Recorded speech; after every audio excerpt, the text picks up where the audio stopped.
We are so excited to welcome Nico, the co-founder of the Fuego app.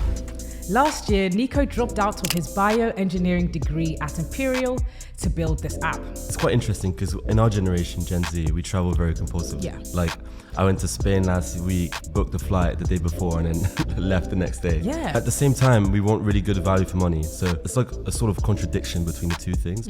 Fuego uses artificial intelligence to give users personalized on-demand itineraries while traveling. Last year, Nico joined a Google BGN hackathon where he demonstrated the first version of the Fuego app. He met an investor who said the app was a great idea, but he would only invest if Nico and his co-founder left their studies to work full-time on Fuego.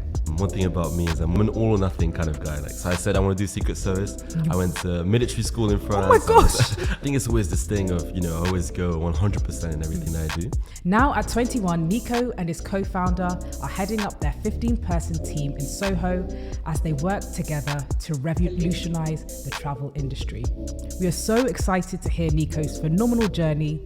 Nico, welcome to the Nova&Boba podcast. Thank you very much. Yeah, pleasure to be here. Yeah. So what are you drinking today? So is this the coffee vanilla boba? This is my first time having bubble tea actually. So despite living in Japan, yeah. But this is amazing. I'm gonna have some more boba definitely in the future. Yeah, very good. This is how we like to start the podcast. We do a little icebreaker. Okay. And by your bubble tea order, I like to analyze the type of person I think you are. Okay. So actually, Nico said I could make his order. Yep. So I ordered a vanilla. Yep. It's good choice. Yeah, because if it's your first time having bubble tea, I didn't want anything too adventurous. Yeah. So I thought vanilla was a good shout. And what I think people who like vanilla, they're calm, they're relaxed. I think that's kind of true. Yeah. You know that's calm, that's true? I think that's kind of true. Yeah. You take things at an easy pace. Yes, I think so. So would you say this analysis is fine? Yeah, this is amazing. This is amazing. What are you having? I'm having matcha. Matcha. Okay. Yeah, so that's actually from Japan. So bubble tea is from Taiwan. Yeah. Matcha is from Japan. Just helps me feel calm and focused, and it doesn't give you that jittery feeling as much as coffee. Do you know what I mean? So Yeah, it's like for slow sure. release. For sure. What does matcha tell me about you? Good question. That I'm quite cultured because I like Fair enough. But because I like the Japanese influence and things like that. Sure. So yeah, I think that's what it tells you. So the first section of the podcast is called 0 to 6 months. So we want to know everything you did from 0 to 6 months to get your idea of Fuego off the ground. This is to give listeners of the podcast really actionable insights that after they finish watching the podcast, they're like, I can do this, this, and this to sort of begin my own journey. So in your own words, what is the Fuego app and what problem does it solve? Okay, sure. So the Fuego app, it's quite interesting because in our generation, Gen Z, we travel very compulsively. Yeah. Like, I went to Spain last week, booked the flight the day before, and then left the next day. Yeah. So we travel really compulsively. Because flights are so cheap as well. Exactly. But at the same time, we want really good value for money. So I went to Barcelona. I wanted to do as many things as possible, right? Mm-hmm. And so this is it's like a sort of contradiction between the two things, right? Because you book so compulsively, you don't have time to plan. Yeah. So the idea is that Fuego is the kind of app that you'd be able to use to plan your trip during your trip, if that makes sense, or the day before, right? So the way it works is you can scroll through activities to do in your trip in video form, as you would on TikTok. Like our generation, a lot of people use TikTok. Yeah, 82% of people use social media to plan their trip. They search through social media, apparently, over half of Gen Z now, rather than Google. Yes, so you can browse through activities in video form. You save them into collections like you would on TikTok. And then we can take that collection and say, okay, we'll plan your entire trip. Now you do this at 8 a.m., this at 10 a.m. I totally agree with the compulsive travel because everything, like normally you have to book things you want to do on holiday like weeks in advance to get spots, especially in London. Like my friend actually came to visit from Nottingham to London and everything was like kind of booked. So if we had an app that showed you things we could actually do in real time, that would have been really helpful. Exactly. I mean, the idea is you can use Fuego not only when you're traveling, but also as a local. Yeah. Because what tends to happen is I always go to the same places and never go to new places, right? So the idea is you can also use it as a local should you wish to do that. It's quite interesting. We have this feature it's like a chat bot, and you can say, oh, I'm planning a date for tonight. I want it to be in this area. Like, what should I do? This is my budget. And then this is the budget. Even measures budget. Even the budget is in the app. That would be helpful. Yeah, for sure. So what is your role within this company? So I'm the CEO and founder. And then I founded a company with my co-founder Matt, which you spoke about briefly.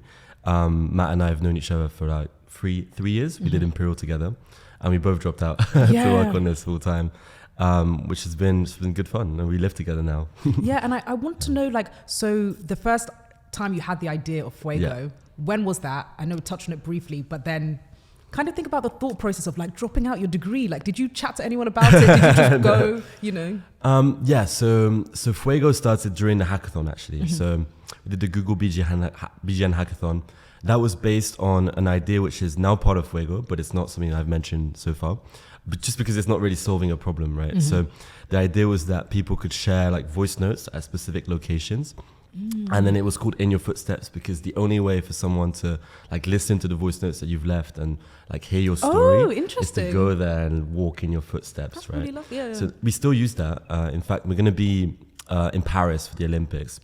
Oh, nice. Did you get tickets? We didn't get tickets. No, we will get tickets through our sponsorships. Oh, nice. Oh, amazing. For some of the matches.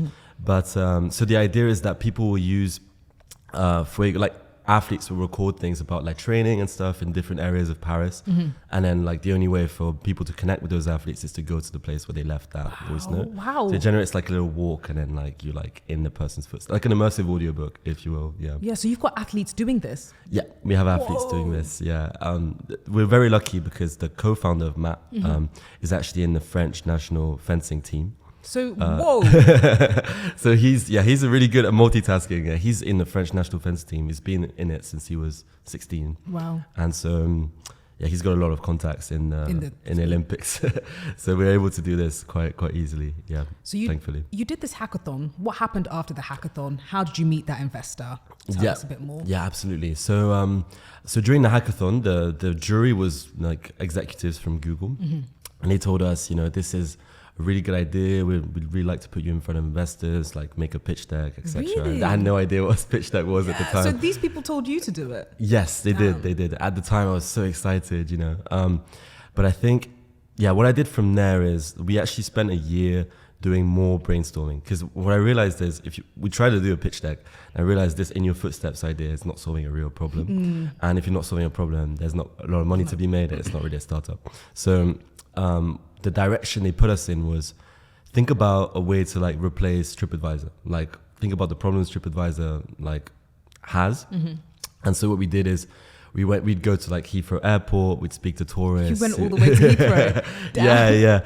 We actually spent almost a year brainstorming, at least 6 months brainstorming, because I think the really important thing is to have more than one like unique selling point, like more than one unique value proposition. Especially in the travel industry where there is so much money, it represents so much of the economy. Chances are, if you have an idea, somebody else has already had it, and one of the big companies, you need to have a really, really good reason, especially for investors, why nobody's done it. Yeah.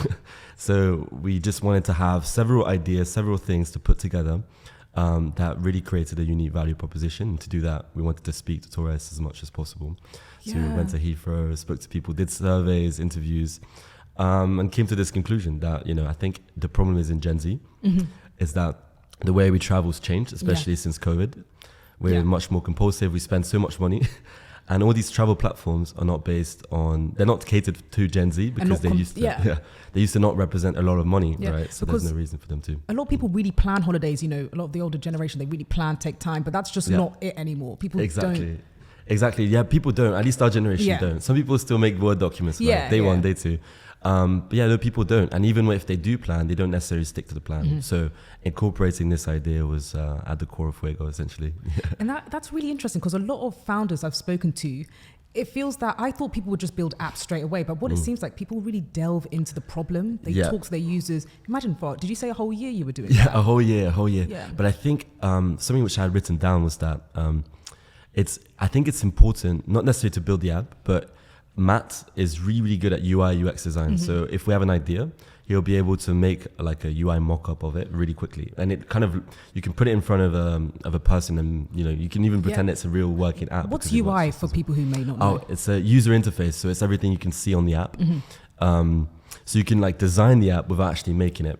And that's a lot quicker and cheaper. It's a lot quicker. Yeah. You can, if you get good at it, and I would recommend picking up a course on UI UX design, just, getting the basics, even if it doesn't look great. You can, that way if you have an idea, it's a lot more valuable for you to actually put it into like a user interface to make it look help your team envision what you're seeing, essentially what you're thinking.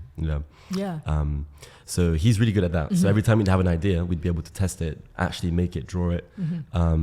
And I think that helps a lot. So I wouldn't make the app right away. I would definitely make the user interface, see what it looks like, show it to people, see how they engage with it before you build it, because they might not even like it. Exactly, before you build it, because things are going to change really quickly, unless you're a really quick programmer. Which is quite difficult. But I would say user interface. So you went to Heathrow. Yeah. So I just kind of really want to dig in what happened at that hackathon. So how did you meet the investor? Like, when did you figure out you're dropping out? When did you travel to Heathrow? Okay, so the timeline is the hackathon happened in November 2022. And then from then on, we tried to make a pitch deck, realized, okay, there's a lot more to be solved. Travel industry is actually very competitive. Just understanding the landscape through doing the pitch deck, just because you have all these slides you have to go through. So we said, okay, we need to do like real user research, understand what is the problem. During that time from January to April, we went through several different UI mock-ups, several different ideas. The ideas changed so much. I look at the old UI now and I'm just like, wow, like things have changed a lot. We went through all these different ideas. And then, so I was actually doing a placement year. My co-founder was Imperial. I was doing a placement year at IBM. Nice. And I was doing all these job applications. And actually, so I started the placement year and received an offer for Bain & Company at the same time. Whoa. But then at the same time, I also met this investor. We met him completely randomly. My co-founder already knew him a little bit through like French networks. And he was selling he was renting out his flat, the one that we now set up an office in. And he said, well, it's way out of your budget. I mean, I don't know why we visited it, to be honest. Oh, you mean your co-founder visited the French? Yeah, we visited the flat knowing that it was completely out of our budget. And at the same time, we told him, oh, we have this startup, and then he pitched it very briefly. He said he was really interested, so we met with him several times, and eventually he said, well, I need you both full time, and then I'll believe in the project, I'll invest. So ended up leaving IBM, which in any case, I think this was a much more interesting project. And even throughout the year, we were still doing Imperial the year before, and I just realized I was spending so much more time on Fuego app than I was spending on Imperial.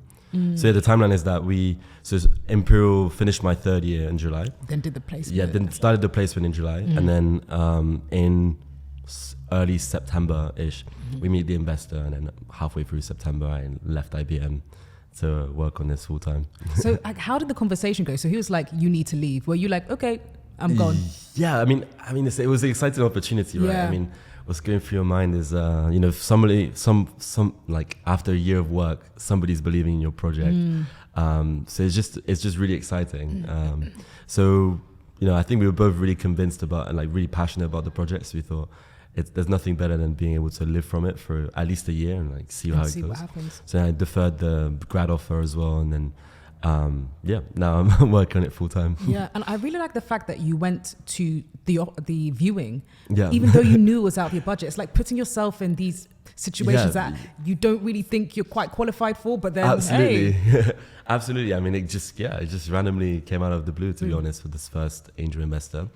And what's interesting about him is he's also he's been very involved in the space.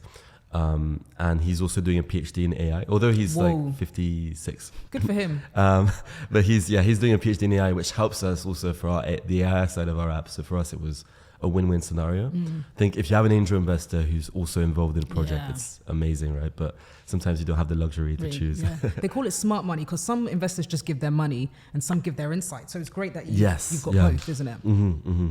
Yeah. So these are some personal questions just to get to know you a little better. Yeah, sure. So what is your favorite app and why?